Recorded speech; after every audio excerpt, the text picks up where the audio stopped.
Cystic neoplasm of pancreas. So first let's take a look at the WHO classification of your cystic neoplasm. It consists of your serous cystic neoplasm, which is further subclassified into serous cyst adenoma, which could be a microcyst adenoma or your oligocystic microadenoma. Then we have your serous cyst adenocarcinoma. Then mucinous neoplasm, which consists of your low or intermediate grade dysplasia, a high grade dysplasia, and it may be associated with your invasive carcinoma. And then we have your intraductal papillary mucinous neoplasm, which may be associated with your low or intermediate grade dysplasia, high grade dysplasia, or it may be associated with your invasive carcinoma. Now, we will study the various neoplasms in a tabular form, as you need to differentiate the various sort of cystic neoplasm. The most important point to be remembered in the cystic neoplasm is your fluid characteristics. So, the first neoplasm that we shall discuss is your serous cyst neoplasm. It occurs in the mean age 61 to 65 years, having a more female dominance. The gross features include they are microcystic, of variable size, have a stellate scar. They have a clear cytoplasm, have uniform nuclei and glycogen rich cell. So, these are your clinching features pointing towards your serous cyst neoplasm when you look at the gross features. On imaging, you would find it to be microcystic, and it has the characteristics which is your honeycomb pattern. And the cystic fluid features include your low viscosity, low CEA, low amylase, presence of cuboidal cells, and glycogen rich cytoplasm, right.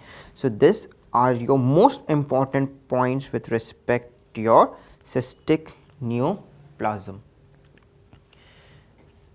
serous cystic neoplasm. Now, moving down to the next serous cyst is your mucinous cyst. So, the mean age group is between 45 to 55 years, has a female is to male ratio of 10:1. Then the gross features include it is large size, it is multilocular, thick walled, tall columnar mucin is present, and it has your ovarian type of stroma, right. And your imaging features would be the cysts are macrocystic, have peripheral calcifications, and there is no communication with the duct. Now, in contrast to the serous cyst neoplasm, which was microcystic and it had a honeycomb pattern. Now, the main differences between your cystic fluid of your serous cyst and your mucinous cyst neoplasm include it has high viscosity, high CEA, in contrast to your serous cystic neoplasm, which had a low viscosity and a low CA, and it also has low amylase level. They have columnar cells, and an important point is that cystic fluid over here shows your KRAS mutation. Then the next cystic neoplasm is your intraductal papillary mucinous neoplasm. The age commonly presenting is your 65 to 75 years, has a equal female is to male ratio. Now, even they could be of variable size, are multilocular. The important feature over here is that it involves your main duct, right, and they have mucin producing epithelium with papillae. The imaging features include your macrocystic and ductal involvement. So, this is your clinching difference between your intraductal papillary mucinous neoplasm and your mucinous neoplasm, and the features include high viscosity, high CEA, and high amylase level. So, these are your some of the important points with respect to your cystic neoplasm. So, please do remember the differences and specifically your cystic fluid differences. Now, just to summarize your cystic fluid differences. So, if you do a cystic fluid analysis and there is a low viscosity and low CA, then we check the amylase level. Now, if this amylase level is high, then it would be a pseudocyst. We have discussed the pseudocyst part in your acute pancreatitis part 2 video, and if the amylase is low, then it would be your serous cyst neoplasm. Now, if the cystic fluid is having your high viscosity and your high CEA, then we check the amylase level. Now, if this amylase level is low, then it would be your mucinous neoplasm, and if this is high, it would be your intraductal papillary mucinous neoplasm. Now, regarding the management, so I have taken this table from your Bayesian law, which has beautifully explained your cystic neoplasm management. So, if we see a cystic neoplasm, we investigate with MRCP or EUS plus fine needle aspiration cytology. We send the fluid for CEA and cytology. Please remember that CEA more than 192 indicates your mucinous neoplasm.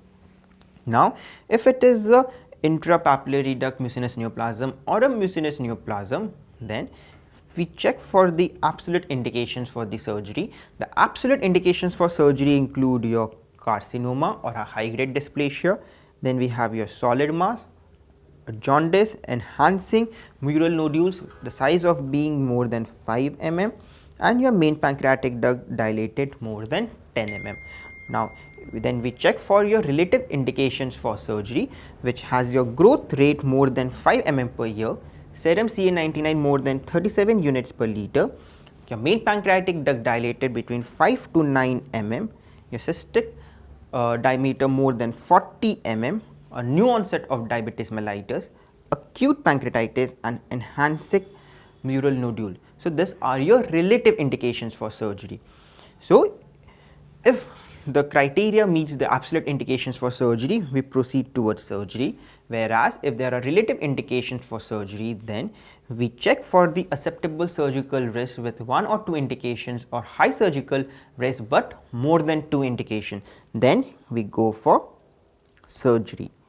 Right. So, if there is an acceptable surgical risk, even with a 1 or 2 conditions, we can go for surgery, but a high surgical risk, but there are more than 2 indications, then also we need to go for surgery. Now, if there is a high surgical risk with 1 indication, then we monitor 6 monthly with clinical evaluation, serum CA19 level, and MRCP and endoscopic ultrasound. Right. Now, so if it is a solid pseudo-papillary neoplasm, we consider a surgery.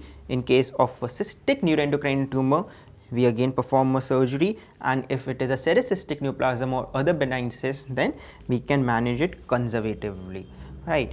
And if the patient is unfit for surgery or no indication for surgery, we monitor at 6 to 12 months and then annually with your clinical evaluation, serum CA19 level, and MRCP and endoscopic ultrasound. Right. So, this is all about your cystic neoplasm of pancreas. So, please do remember the fluid characteristics in your this section, which is your most important point and the most frequently asked questions in your exam.